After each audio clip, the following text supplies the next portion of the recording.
The galaxy was in panic. Fertility rates were dropping across hundreds of alien species. Entire planets were watching their next generations vanish. Farms became empty, schools had no students, and nurseries were closed forever. Scientists called it the silence, a mysterious condition that made alien females unable to conceive. Some said it was nature's revenge, others blamed old wars or pollution in the stars. But no one had a cure. No female child had been born in over 10 years. On the homeworld of the Laraxi, the Royal Council held secret meetings, begging their scientists to find a way to save their people, one by one. Worlds reported the same news. Our women cannot bear children. In a hidden research station, orbiting a dead moon, one alien. Scientist named Dr. Zelna worked without rest. She was known for trying impossible things, and now she had done something very dangerous. She had stolen something forbidden, a vial of human blood. The humans had once fought with the Galactic Council. They were considered primitive. But wild, strong, and unpredictable, their biology was too different from other species. So no one had ever used their DNA in testing before, but Dr. Zelna was desperate, and when she injected the human blood into a simulation pod filled with sterile alien embryos, something incredible happened. The pod lit up, the cells divided, and life sparked. It wasn't just working, it was perfect. Dr. Zelna stared at the screen with wide, trembling eyes. She repeated the experiment with a different sample of human DNA. This one failed. Then another had also failed. And then she understood only one sample worked. Only one human had this rare genetic code. She zoomed in, scanning the name, A. Simple Earth name, one no one in the galaxy would notice. Jake Carter. The lab fell silent. This human, he wasn't special back on Earth. Just a mechanic, working in a dusty garage in a small human colony on the outer rim. But now, to Dr. Zelna and the entire galaxy, he was something more. He was the key, the solution. The only hope to save billions of alien females from extinction. She recorded everything, then deleted her traces. She knew the council would come. For her, if they found out, but it was too late to hide it, someone had already hacked the data and stolen the file labeled human breeding material. The black markets lit up, rumors spread like wildfire. There's a human male who can make our kind fertile. His DNA brings life. Find the one called Jake Carter. Soon, royal bloodlines, war clans, and empires began their search. They sent scouts, bounty hunters, royal envoys, and even assassins. Some wanted to protect Jake. Others wanted to control him, and a few wanted to use him until he was no longer useful. Jake had no idea back on his small planet. He lived a quiet life, fixing broken ships and drinking cheap coffee. He didn't know that his blood now carried a price higher than gold. He didn't know that across the stars, females were crying, begging to meet him on the edge of a nearby moon. A stealth ship entered Earth's orbit. Inside, a tall alien woman stood before the ship's window, her golden eyes glowing in the darkness. Her name was Renari, a noble daughter of a fallen empire. Her people had not had a single child in decades. Now she carried the hopes of her entire race. She whispered to herself, "I must find him before the others do." Her voice shook not from fear, but from something stronger, desire, desperation, and maybe, somewhere deep inside, hope. She checked her blade, adjusted her cloak, and activated the landing pod. Her mission was simple: find the human, protect him, and convince him to help her people. But she knew it wouldn't be easy, because once others realized what Jake truly was, the hunt would turn into a war. The stars above shimmered as the pod fired silently through Earth's atmosphere. Below, Jake looked up at the night sky, confused. He saw something fall like a shooting star and whispered, "Make a wish." He had no idea that wish was already made for him. The galaxy had chosen its last hope, and Jake Carter was no longer just a human. He was the most wanted male in the universe. It's not for power, not for weapons, but because his blood could create life, and the females of the galaxy were coming. Jake. Carter wiped his greasy hands on a rag.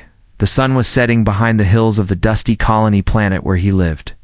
His small garage sat at the edge of a quiet trade town. Ships came and went, but nobody stayed long. And nobody noticed the lonely human mechanic who just wanted a peaceful life. Jake was used to fixing broken things, ships, engines, sometimes even robots, but he had no idea that tonight something broken would come crawling to his door. Something alive and not from Earth. A soft thud echoed from outside. Jake walked toward the sound and froze there. In the orange light of the setting sun lay a girlin' alien girl. Her skin was pale blue and shimmered like moonlight. Her body was trembling, covered in strange bruises. Her eyes, half open, glowed faintly gold. Jake rushed to her side. Hey, are you okay?" said, kneeling beside her. She tried to speak, but her voice cracked like dry wind. "Don't call anyone," she whispered. "They'll find me." Jake didn't understand. But he didn't hesitate either. He picked her up gently, carried her into his garage, and laid her on a soft blanket near the heater. She was ice cold, barely breathing. He grabbed a canteen and offered her water. She drank slowly, then stared at him, her eyes wide now. "You," she whispered again, voice shaking. "It's you," Jake blinked. "Confused me? What do you mean?" The girl leaned forward, her hand trembling as it reached for his chest. Her fingers stopped just inches from his skin. She was breathing fast, like her body was reacting to something it couldn't control. "You're the one?" she said again. "Jake Carter." He stood up suddenly, heart racing. "How do you know my name?" The girl pulled a small glowing device from her pouch and tapped it. A hologram flickered to life above her hand. It showed Jake's photo, his blood type, his DNA pattern, and below it, the label, breeding material, primary machetic. Fertility catalyst. Jake stared at it like it was some kind of sick joke. "What the hell is this?" he asked, backing away. The girl tried to stand, but her legs gave out. She collapsed again. Her voice now trembling. "They're coming, Jake. Dozens of them, maybe hundreds. Who's coming?" he asked. His voice rising, she looked up at him with wide, frightened eyes. "Alien females. Queens, warriors, slaves, nobles. All of them. Your blood can fix what we lost. You can make our people fertile again." Jake's hands began to shake. He had fixed engines, fixed machines, but this was something far bigger. "I'm just a mechanic," he said. But the girl slowly shook her head. "Not anymore." Suddenly, a loud crash echoed from outside. Jake grabbed a wrench, heart pounding. He moved to the window, and what he saw made his blood freeze. A sleek alien ship had landed across the road. Its hull was black and marked with silver symbols he didn't recognize. Several tall, armored figures stepped out, females with sharp eyes and weapons drawn. They were scanning the area, moving. "Toward the garage. They found us," the girl whispered. "We have to run." Jake looked at her. Then at the open garage door. He had a choice: turn her in, or believe her and run. Something deep inside told him this wasn't just about her. It was about him too, about what he might be to them. He grabbed her hand, helped her up. "Can you walk?" She nodded, barely. He led her to the back of the garage, opened a secret hatch that led to the old tunnels beneath the colony. They vanished into the dark as the alien hunters entered the garage. Too late, Jake was gone, back in the tunnel. The girl whispered again, "My name is Renari. I'm the only one who came to protect you." Jake didn't speak. He just kept walking deeper into the dark, because something told him this was only the beginning, and somewhere above, more ships were arriving, each one carrying someone who wanted a piece of him. It's not his love, not his name, but his blood, and maybe his future. The night sky above the colony was no longer calm. Dozens of lights flickered across the stars, some faint, some burning red like fire. But these were not stars or meteors. They were ships. Ships from different galaxies, different species, all descending toward one thing, one man, Jake Carter, underground. The tunnels were damp and cold. Jake walked ahead, guiding Renari with a flashlight made from old ship parts. Limped behind him, still weak, but alert. They didn't speak much, but the silence between them felt heavy. Jake was still trying to understand what was happening to his life yesterday. He was fixing a fuel pump and arguing with a delivery drone. Now he was being hunted by aliens who Thought he could save their species? Above ground, the first attack began. A sleek silver cruiser landed silently outside a luxury inn. From it stepped 3 tall female warriors. Skin covered in ceremonial paint, they scanned the town and spread out. At the same time, another ship rugged and dirty crashed into a marketplace. Its doors flew open, and a group of desperate-looking alien women spilled out. They wore no armor, only cloaks and torn clothes. They weren't here to fight. They were here to beg. A third ship hovered above the colony's cum tower, dropping small drones shaped like bees. Each drone carried one image: Jake's face. Each one scanned every person on the street, every house, every warm body. The message was simple: this human can give life. Bring him to us. Inside the tunnels, Jake stopped and leaned against the wall. He was sweating, not from running, but from fear. "I didn't ask for this," he said quietly. Renari looked at him with soft, tired eyes. "Neither did we." She replied, "But now, you are hope." Jake shook his head. "I can't help anyone, I don't know how." Renari stepped closer and placed her hand over his chest. "Your blood knows, even if you don't," she said. Then her eyes went wide. She looked at his skin. "Your body is changing," she whispered. "It's starting already." Jake looked down and saw faint glowing lines running up his veins. He felt a strange warmth inside, like something ancient was waking up. He stumbled back. "What is this?" he gasped. Renar's face turned serious. "They call it the Genesis Pulse," she said. "It only happens when your body senses female need near you." Jake blinked, shocked. "Are you saying my body is reacting?" "To you." She nodded slowly, a blush on her blue cheeks. Before he could speak again, a loud blast shook the tunnel. Dust rained down, and the walls cracked. "They've found us," Renari said, drawing a small curved blade. Jake grabbed a broken pipe from the ground. They turned a corner and stopped. Standing in the tunnel ahead was another alien girl. She was shorter than Renari, with emerald skin and wide black eyes. She held no weapon, only a glowing vial. Jake stepped in front of Renari, ready to fight, but the new girl raised her hand slowly. "I'm not here to harm," she said, voice like soft wind. "I'm here to ask." Jake narrowed his eyes. "Ask what?" The girl walked closer, knelt, and held the vial forward. "I have sisters, dying from inside. I came to offer this." Jake looked at the violet. Contained something gold, something alive. "Your DNA," she said. "Just a drop. We'll save them." Renari stepped between them. "No," she growled. "He is not to be used." The girl looked sad but nodded and stood back. More rumbling echoed from above. Another group was breaking through, and this one didn't come. To ask, explosions lit the sky as rival groups began to fight above the colony. One noble faction had declared Jake royal property.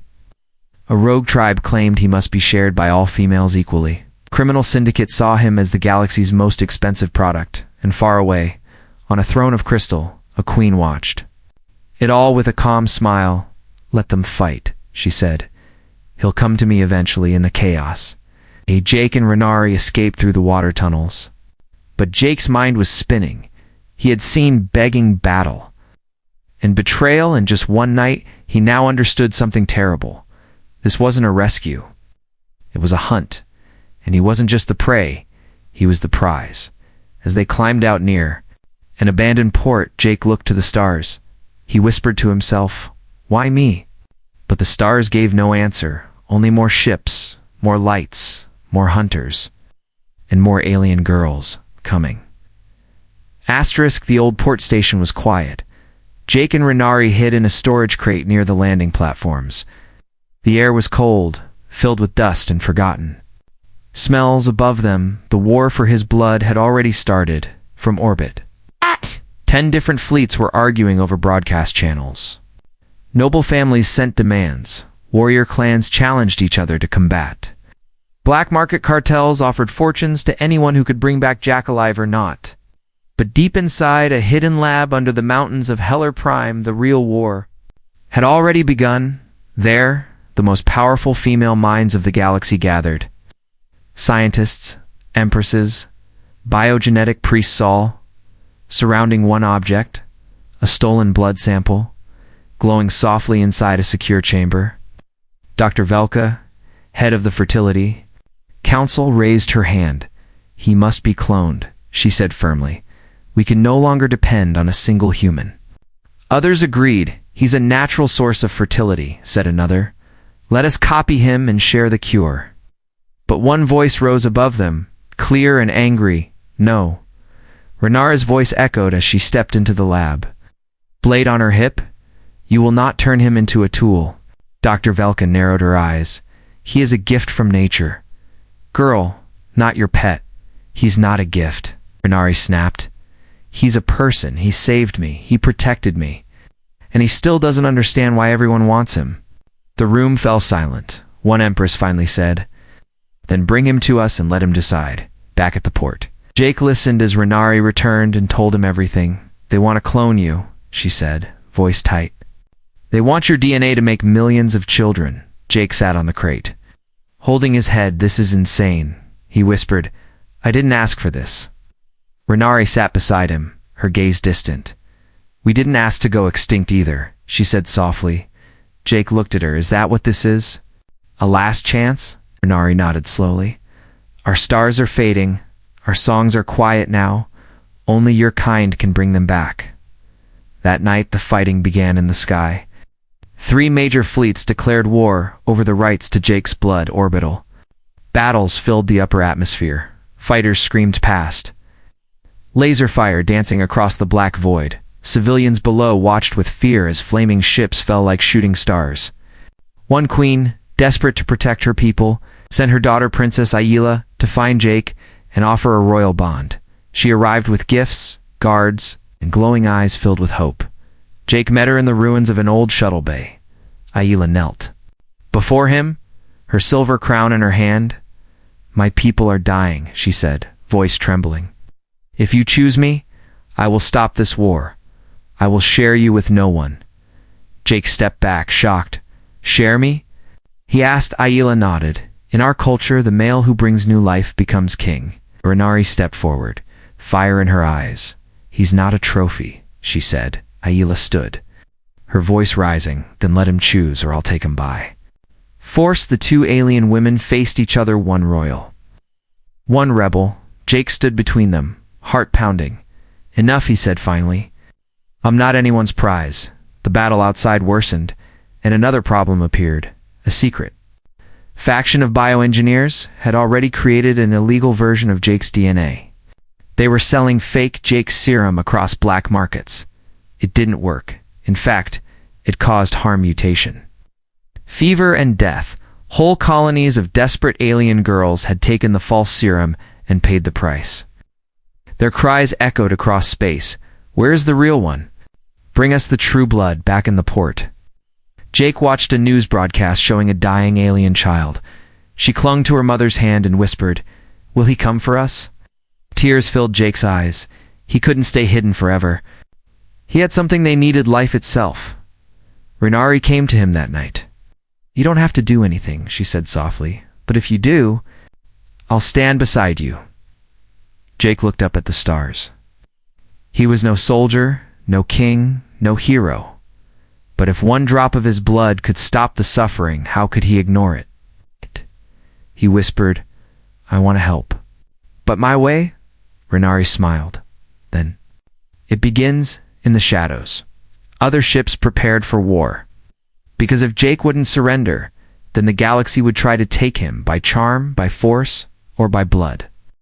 The throne room shimmered with silver walls and golden lights. Every step echoed like thunder. Jake Carter stood surrounded by guards in white armor, their weapons lowered but ready. He wasn't in chains, but he wasn't free either. He had been taken not with violence, but with softness, the kind of softness that hides danger beneath beauty. Queen Elmira sat on a throne made of crystal and bone. Her dress flowed like liquid metal, her long fingers wrapped around a glass of purple. Fire wine her eyes steep, and Violet studied Jake with an intensity that made his skin warm. You are even more valuable than they say, she purred. Jake kept his arms at his side, his face neutral. I didn't come here by choice, he said. No, the queen replied. You came here by fate. She waved her hand. In a group of female nobles entered the chamber. Each one was tall, elegant, and clearly chosen for beauty. But none of them looked at Jake with hunger. They looked at him like salvation. Queen Almira stood and walked down the steps of her throne, slow and graceful like a predator. You know what's happening to us, she said, voice soft like velvet. You know what you are? Jake took a breath. I'm not a cure, he said. I'm a man, she circled him, brushing one finger lightly across his arm. But your body holds the cure, she whispered, and I intend to use it. Jake stepped back. I won't be your prisoner. The queen tilted her head, amused. You misunderstand, Jake, she said. You're not a prisoner, you're a guest. Then she turned to the room, raising her arms. The first human host of the royal line, the nobles clapped gently. Their eyes shimmering with admiration and longing, Jake's heart pounded in his chest. He felt the heat of the queen's presence, but also the cold calculation behind her words. She didn't want him, she wanted what he could give later. He was led to a grand chamber filled with silks and soft lights. The bed was large enough for 10 people. He didn't sit, he just paced, suddenly. The queen entered again, this time without guards. She closed the door and walked toward him, her eyes darker now. You can end the war, she said softly. One heir, from you to me, and I will withdraw all ships from orbit. Jake turned to her, shocked. You're using peace as a bargain chip? She smiled. I am offering a solution. Jake looked away. What if I say no? Her voice dropped into something cold. Then others will not ask. They will take. She stepped close, her breath warm on his neck. But I will not take. She whispered, I will offer. Then she revealed something no one else had. She pressed a screen against his chest, showing DNA scans, embryo development charts, and fetal results. You've already fathered 100 children, she said. Jake's breath caught. What? What are you talking about? She turned away, her tone calm and cruel. Your blood was stolen weeks ago before you ever knew what you were. Our scientists used your sample to begin artificial insemination, and it worked. Jake fell to his knees, eyes wide. I never agreed to this, he whispered. Almira crouched in front of him. But they live, she said. They live because of you. She touched his face gently. Now imagine what could grow from real contact. From choice, she stood again, adjusting her golden crown. One heir, Jake, born from you and me. Naturally, before he could speak, the chamber doors burst open. Guards were thrown aside as Renari stormed in, blade glowing with blue energy. Her eyes locked onto Jake. Then the queen. You have no right, Renari shouted. He is not yours. Queen Almira did not move. Ah, the protector, she said calmly. You're too late. Renari stepped between them, her hands shaking. With rage, Jake looked at both women, the pressure breaking him from inside. Stop, he said finally. I'm not property. Both queens stared at him in silence. I will help who I choose, he said, but not like this, outside the palace. War was spreading. Noble houses were turning against each other. Female battalions fought in the air while children cried in empty homes, and all of it was for one man, Jake Carter. He walked out of the throne room alone. He didn't take the queen's hand. He didn't run with Renari. He walked into the courtyard and faced the sky. The stars were no longer just stars. They were watching him, waiting. He was no longer just a man. He was a decision. The galaxy would rise or fall depending on how he made it. The wind howled across the burned edges of the royal gardens. Jake Carter stood at the edge of a ruined fountain. His hands gripped the cold stone behind him. Smoke rose from parts of the palace, small fires still glowing from the earlier attack. He had left the throne room without bowing, without making promises, and now the galaxy waited for what he would do next. Renari stood nearby, silent, watching him from a distance. She had fought her way through royal guards to protect him, but even she didn't know what was going on inside him. Jake wasn't afraid anymore. He was something else now, tired, angry, and uncertain everywhere he went. Females looked at him with the same expression, hope, hunger, and helplessness. They didn't want him. They wanted what was in his blood. In the last 2 days, he had seen everything. Royal queens offering kingdoms, wounded girls crying for one drop of his serum, clone factories creating monsters using fake versions of his DNA. He had saved lives. Yes. But he had also watched as his identity faded. He was no longer Jake Carter the mechanic. He was the breeding catalyst, a walking miracle, a myth made of skin. I want to disappear, he muttered. Renari walked closer, slow and careful. If you vanish, she said gently, the galaxy burns. Jake turned toward her, eyes filled with storm. Then maybe it deserves to burn. Renari didn't answer. She just looked at him. Her eyes not glowing like others, not full of need, but full of sorrow. Jake sat on the edge of the broken fountain, his voice softer. I didn't choose this. What? Renari knelt beside him. No one chooses to be born special, she said, but you can choose what you do with it. He looked at her, truly looked this time. She had never once asked for his blood. She never tried to seduce or control him. She protected him, bled for him, stood with him, not because of what he could give, but because of who he was. Jake stood, his breath slow but steady. I'll help, he said at last. But I'll set the rules, Renari nodded. What's your plan? He turned toward the largest communications tower at the palace. I'm going to speak to all of them, he said. Every queen. Every faction, every girl chasing me. They climbed to the tower together. Renari by his side. Jake stood before a glowing transmitter. He took a deep breath and pressed the button. Across the stars, every screen lit up. Every ship, palace, lab, and hidden base received the same signal. Jake's face appeared, tired but firm. My name is Jake Carter, he said. You call me many things, breeder, gift, solution, but I am not a machine. I know your pain, he continued. I've seen the suffering. And I believe you deserve a future, but I will not be taken, cloned, or sold. If I am to help, it will be with respect. You will not use me. You will know me. You will not kneel and beg. You will walk beside me. I offer a choice, he said, not a command. Across the galaxy, silence fell. And then something changed. Ships turned away from battles. Queens told their warriors to stand down. Girls who had once fought for a drop of his blood now listened, because for the first time, he wasn't being hunted. He was being heard. Back at the tower, Renari stepped forward. You've done it, she said, smiling. Jake looked at her. No, he whispered. We've only begun. They spent the next days setting up the Harmony Accord, a place where females from every race could come, not to take, but to learn. A peaceful dome on a green planet where Jake would decide who to help. And how, where, choice, not desperation, ruled the air. He sat with them.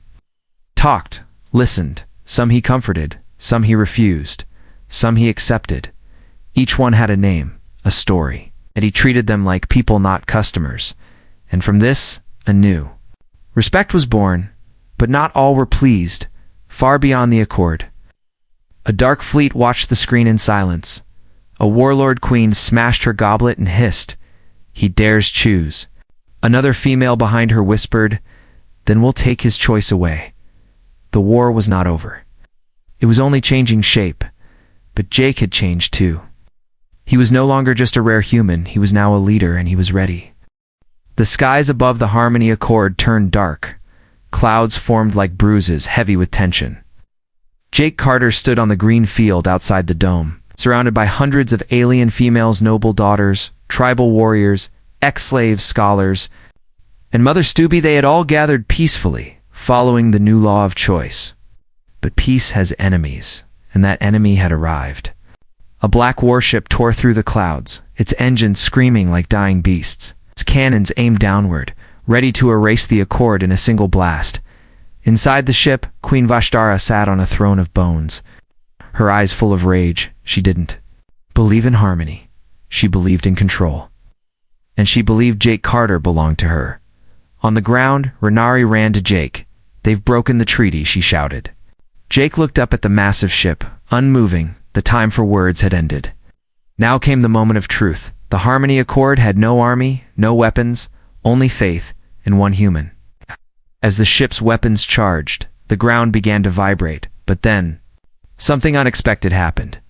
The earth beneath Jake's feet glowed faintly gold.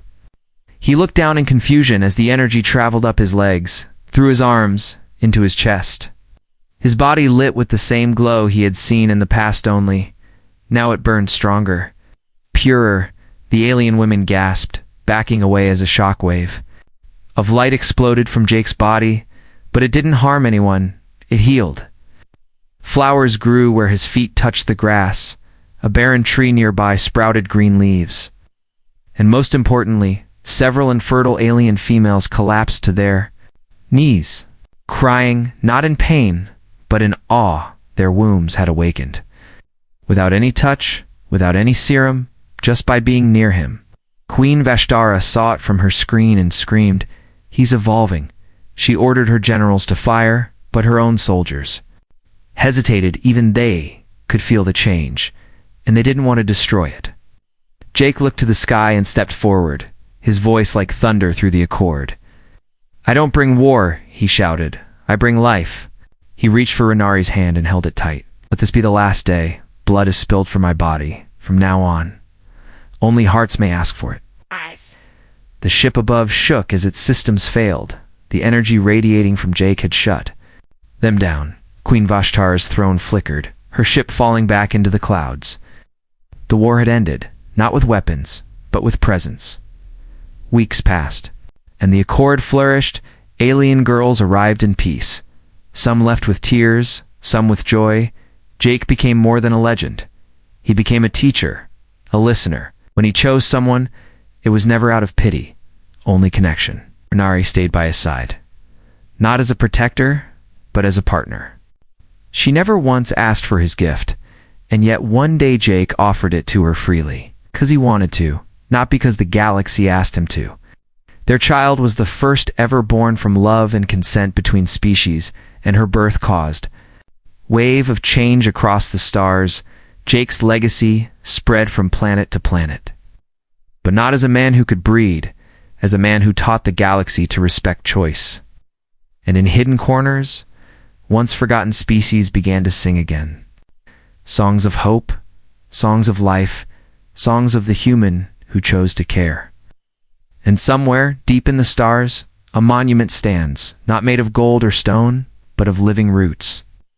Each root carries a name, a child born from peace. At the center, a name carved gently into the heartwood, Jake Carter, the human who refused to be used and chose to be remembered.